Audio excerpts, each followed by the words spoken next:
was really not to get on like, but the diagram you did yesterday has really been with me. I thought about it throughout the evening.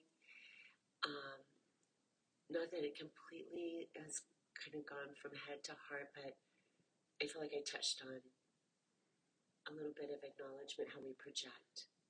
Yeah. Like seeing God as reality, and then the mind and that projection down to earth. I like that. It gives me chills just thinking. It helped. It did very much. Yeah. And then the role of forgiveness. Yeah, it's just really with me.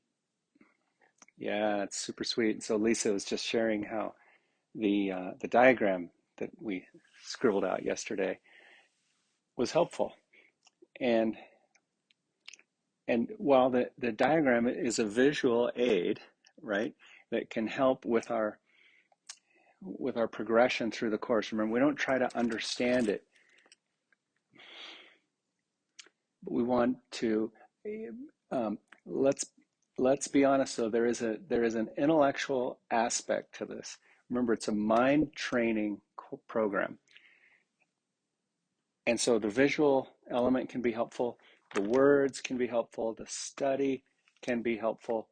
And then above all, the process of practicing and applying the words to your life, experimenting with that is what saves an enormous amount of time and advances you very quickly along your path. Many paths, this is but one of many, many paths, same true loving destination. Now, it's not to say that you couldn't just sit in hours of meditation and practice peace and practice peace. And, you know, we're all going to attain perfect peace. We're all going to eventually fully accept the atonement, recognize our salvation, and return home to the place we never left. So this book is not necessary, but it's one of many paths that can be remarkably helpful. Lesson number 53. Today we will review the following. Number 1, my meaningless thoughts are showing me a meaningless world. My meaningless thoughts are showing me a meaningless world. Now, before we dive into that, let's get you set up. We'll have your legs up on the wall, your head on the bolster.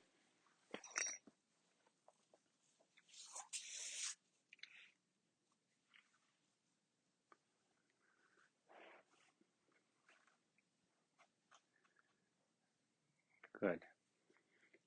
And then interlock your fingers behind your right knee and bring your right knee toward your left shoulder. Right from the beginning, you aim for the left shoulder. You close your eyes, you go slow. You don't try to push and accelerate your way through these shapes. You just bump into the first bit of resistance. Always enough. You don't have to push for more. Let the sensation, let the shape, let the inversion on your legs, let it all create a foundation for you and your mind to just listen as we go through these reviews. Again, my meaningless thoughts are showing me a meaningless world. Since the thoughts of which I am aware do not mean anything, the world that pictures them can have no meaning. What is producing this world is insane, and so is what it produces. Reality is not insane, and I have real thoughts as well as insane ones. I can therefore see a real world if I look to my real thoughts as my guide for seeing. Wow, what a nice nod to the diagram that we drew out yesterday. How helpful it is. You can hear these words reflect to the split mind.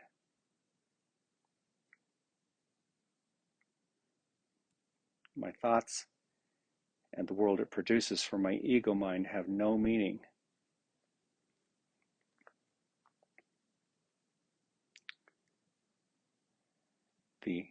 The transition, the journey, the process to more and more consistently let the voice for love, the Holy Spirit, come through is our yoga.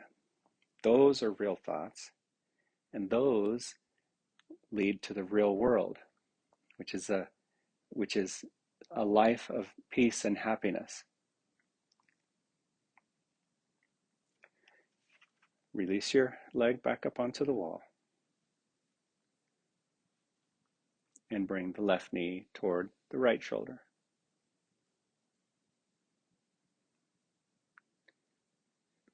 Yeah, nice and easy. Number 2, I am upset because I see a meaningless world. Insane thoughts are upsetting. They produce a world in which there is no order anywhere. Only chaos rules a world that represents chaotic thinking, and chaos has no laws. I cannot live in peace in such a world. I am grateful that the world is not real, and that I need to see it all, and that I need to see it at all unless I choose to value it. And I do not choose to value what is totally insane and has no meaning. Okay, very strong words. Just giving it to us straight up. As long as we value the valueless, we won't be at peace. We'll begin to attribute all of our happiness to worldly things and worldly outcomes and worldly events. It's a chaotic world because it's a chaotic thought process. Chaotic thought process of fear and separation that made it up. It's the nature of dreaming. Luckily, I have a choice. Now release your leg back up onto the wall. And the choice that I have is the purpose I give it. The choice I have is how and with which part of my mind I perceive it. Now, back to the right leg. This time the right leg is going to cross all the way over the left. The knee will bend all the way down, and your heel will drop down near your left hand. Okay, so just kind of let it slide down. The thigh will come in close like that. Okay, and even here, you might start to get a little stretchy sensation in the right hip. Slowly consider bending your knee. The left knee bends. The foot slides down the wall. You let this stretchy sensation come in. Never do we just go for the stretch. Now, Lisa's knee went past 90 degrees, which is fine. Lisa could choose to start over and scoot in a little closer to the wall if she desired. Okay. Closer to the wall, the more impact it'll have. And some people with loose hips and loose constitutions are going to just naturally sink deep into this shape. It doesn't mean that it's not working for you. There you go. That's different. And now you can consider reaching up and taking hold of your foot with your left hand, the foot or the ankle or sometimes even the shin, and a little bit of downward movement, sometimes just the weight of your hand is enough to evoke this twist through the knee, through the femur, and into the hip.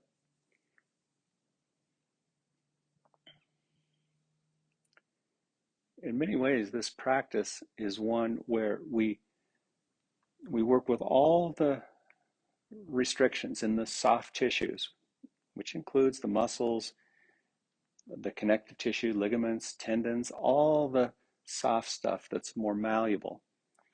We work through the restrictions there to get closer to the bones. It's the same way we work through the murkiness of our thoughts of fear and separation to get closer to the truth.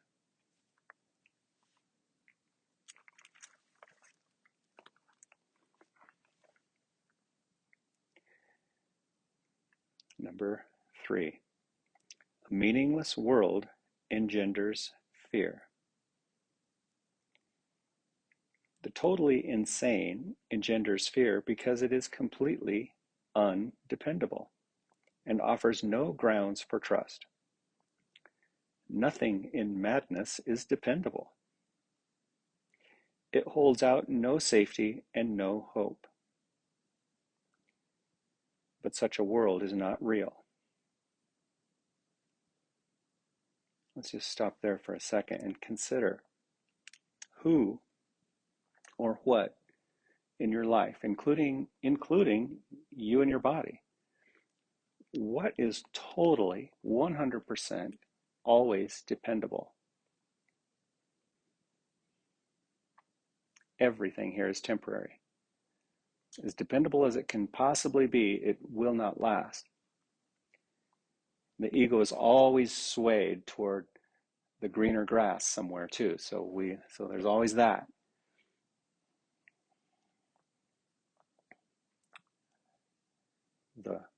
The true friend, the dependable friend that is always there. It's always been there. It will be there in the future, and it's there now, is the voice for love. Of course, will tell us over and over again that we want to depend on God. It's the most natural thing we do, and it's absolutely consistent.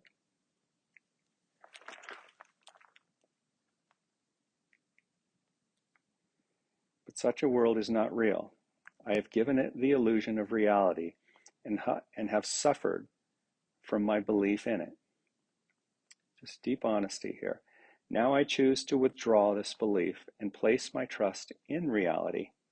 In choosing this, I will escape all the effects of the world of fear because I'm acknowledging that it does not exist. Release your foot and slide your left leg up and then release the right leg up. Just pause here a moment, legs up the wall, head on the bolster.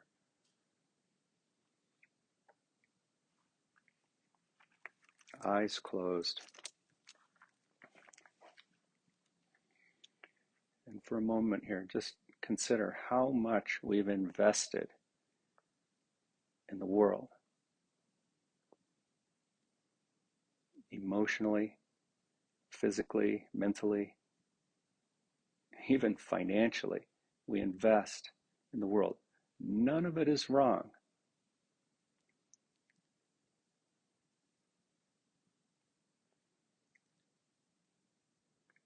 It's just not true. It's just not our reality. And it's so easy to look at one's life and say, there's no way I could climb out of this despair. There's no way I could resolve this situation that I'm in. The same way people walk through this door and come into the room here and they say, my hip pain is unresolvable. I've tried everything.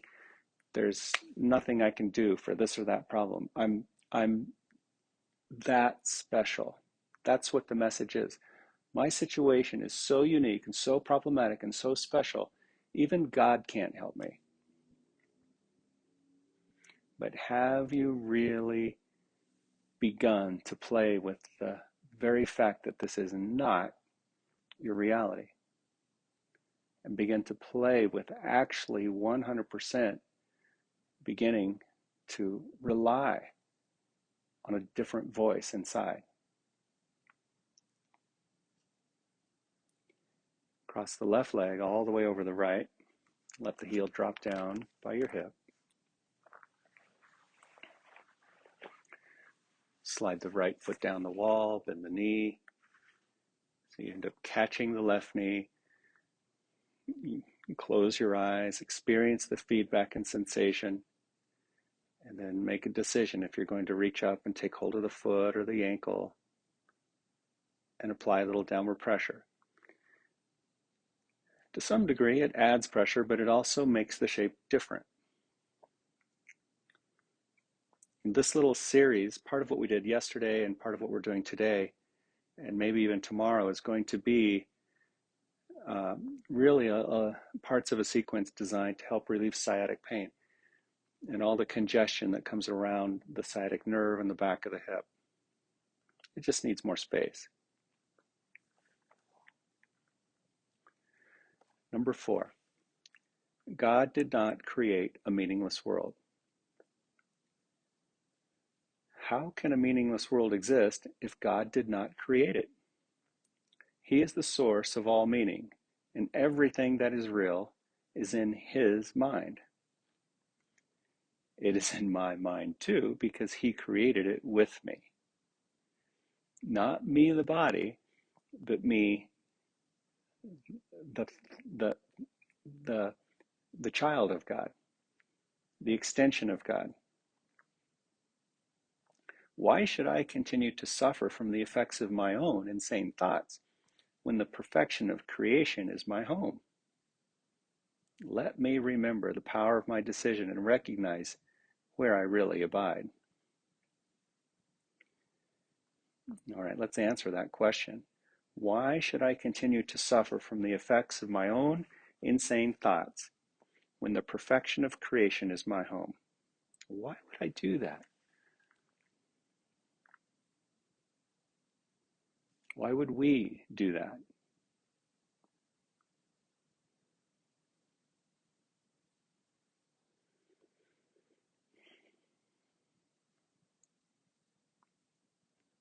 Deep down, it's because we have the fear upside down. Deep down, we're afraid of perfect love.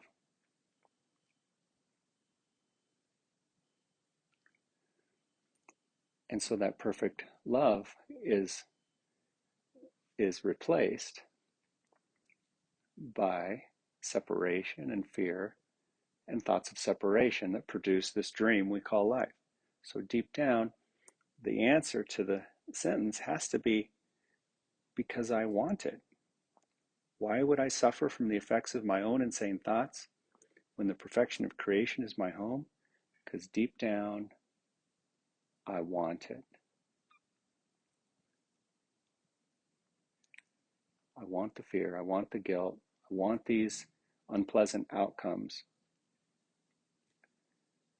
because it hides my fear for God and perfect love.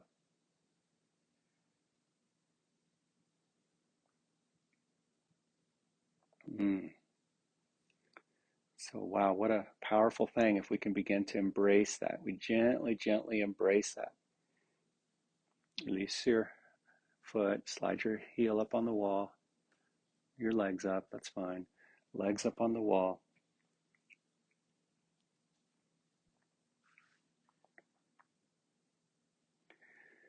Now, quick reflection to the comments we had yesterday or the day before. It's not the personal Jeff Bailey self that wants it. See, we'd look and say, well, I don't want this terrible thing to happen. No, it's just a little bit deeper than that. It's the ego mind, the ego collective conscious in a way that wants it.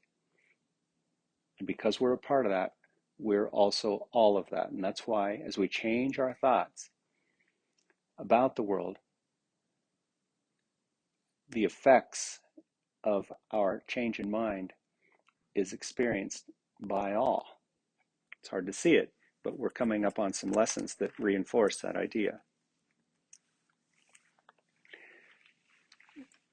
Bend your knees and push yourself back. Make room for you. Okay, and then roll onto one side. Leave your bolster and have a seat against the wall.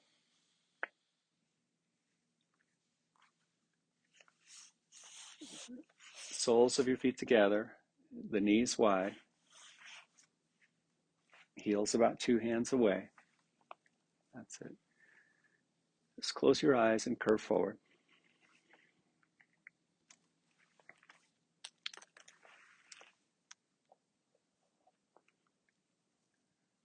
Just always this gentle approach to bumping up willfully against the blockage.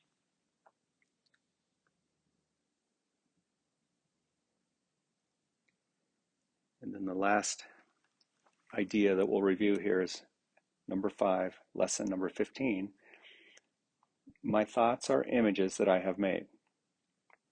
Whatever I see reflects my thoughts. This is the mirror of life. It is my thoughts that tell me where I am and what I am. The fact that I see a world in which there is suffering and loss and death shows me that I am not seeing only the representation of my insane thoughts, and am not allowing my real thoughts to cast their beneficent light on what I see. Yet God's way is sure. The images I have made cannot prevail against him, because it is not my will that they do so. My will is his, and I will place no other goals, no other gods before him. Slowly raise back up.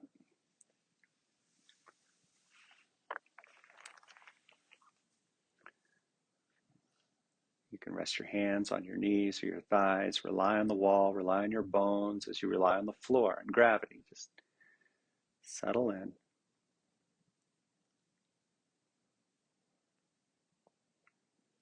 All these things I just mentioned are temporary, right? They're ever changing.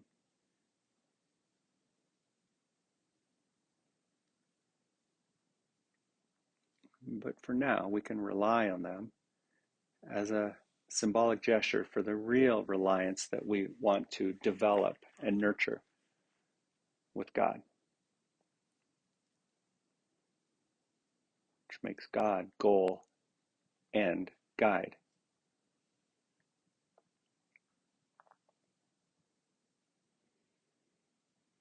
As an outer expression of this inner truth, this inner deep, deep desire, bring your hands to your heart.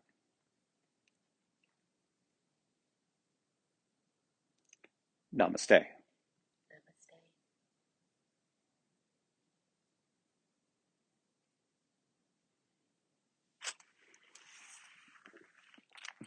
All right. Okay, here we are. Another diagram that I'm going to share. And this one I learned from David Hoffmeister. He has all kinds of videos and information that's very helpful when it comes to A Course in Miracles and a non-dual study. This is on his Movie Watcher's Guide for Enlightenment. So if you like movies, he turns movies into really a spiritual study that can save time. It's really quite profound. So Movie Watcher's Guide to Enlightenment, pretty cool site. And this diagram is on his site. And so it's like a big bullseye, really. I'm going to see if I can draw some nice concentric circles.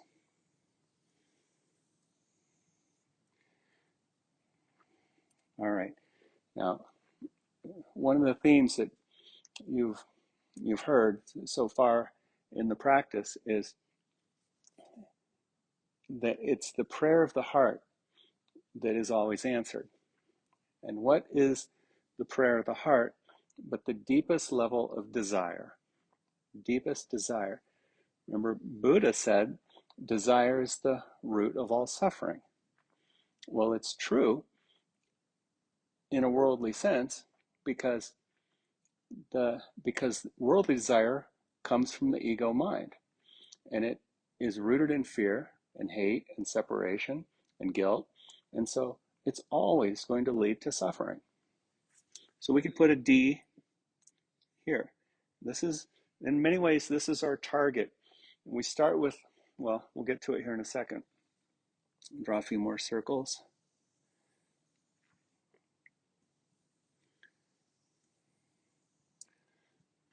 Okay. P-E-T-B-D. Yeah, that's it. So here we are on the surface. We could actually say this is we could think of this as Earth. Why? Because it's the effect of the perception or projection of the ego mind. So here we are. I'll draw some little stick figures again. Right. So here we are. Right. Whoops, we got horns coming out of a terrible drawer. Okay, so here we are on the surface, and this is the projection of of the ego mind. And so we could call this perception. Let's see, how am I going to do this? We'll just give it a P. P for perception. Just beneath the perception is emotion. And what creates all emotions but a thought? If you stop and think about it for just a second, it's always a thought that produces an emotion, whether it's anger or jealousy or, or when we blush, it's a physical change that is accompanied by an emotion, but there's always a thought that comes in just before it. Okay, so thought,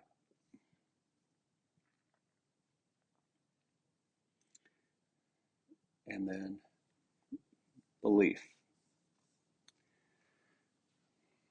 So at the deepest level, we have desire, and we'll go back to desire here now for a second. At the root of desire is either the thought of fear and separation or the thought of love and unity. That's really it at this level, because out of that,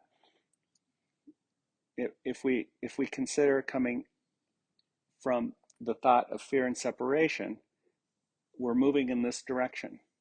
And it's just the continuation of fragmentation, separation, separation, separation. We can further separate our bodies into parts that we like, parts that we don't like, and then all the way down to little tiny molecules and atoms and different systems. And I mean, it just goes on and on and on. And if we zoom in close enough, it all pixelates and there's really nothing there. So this would be perception, ego perception. And then if we come out this way, we could say, okay, now my desire is love and unity. This is real vision. This is where everything about the world I perceive out here starts to change. It all changes according to my thoughts. And that's why just having a positive attitude won't cut it. It's why just having daily affirmations won't cut it, because we can just dance on the surface. And this is why we've got to get still. That's why we need really an ongoing practice. You can sit and meditate and work on this. What is the goal of a meditation? Same as the goal of a lifetime, to work our way back down through all of this to get here. And more and more and more, we start to live here so that our beliefs that stem from this, the belief of time and space, the belief in various religions, even the belief in God, or the belief in this or that, is the foundation for our thoughts. And you can just see how chaotic and ridiculous it starts to get. So the yogic journey is inward. We want to find our way back, and along the way we're going to go down. We're going to find stuff that we don't like. We're going to work with it. Ultimately, we learn to forgive it, and then we're going to come back up a little bit, and it's going to seem like we have setbacks. And heck, we may come all the way out at times. Of course we are. And we're going to come here and like, yuck, here I am stuck in another crappy relationship that's not working out. And like, all right, let me dive back down. I'm going to go back down. I'm going to get to the belief that keeps bringing me back to these bad relationships. I'm going to get to the belief that keeps me stuck in a feeling of lack. I'm going to get to the belief that tells me I can keep substituting some outer worldly thing for the love that I really want. And so then I keep coming back, and as I dance back and forth in this area, I get closer to true lasting desire, love, and now everything starts to change. And see how consistent this is? My desire for love matches my belief that there is only love. And now my thoughts are all reflections of love and unity. And now what emotion What emotion is there that is only reflective of love? Joy. It's Compassion. real, true compassion, maybe. Yeah. Um, but that's how simple it is. And it can be mistaken for a positive attitude, but it's not just a positive attitude because it goes so, so deep. And really, that's why in the course it tells us there is only love or the call for love. And so you could actually take all of this and reinterpret this as one big call for love. And so you look at the people that cry out, that react out, that act out, and you can see with Christ's vision, you can see with the help of Holy Spirit, you can see beneath it. You say it's just a call for love. And then maybe in some situations you may be guided to help. And as you start to understand this and you start to transition over here, the Holy Spirit will start using you. It's going to put you to work, and that's what the Course calls a teacher of God.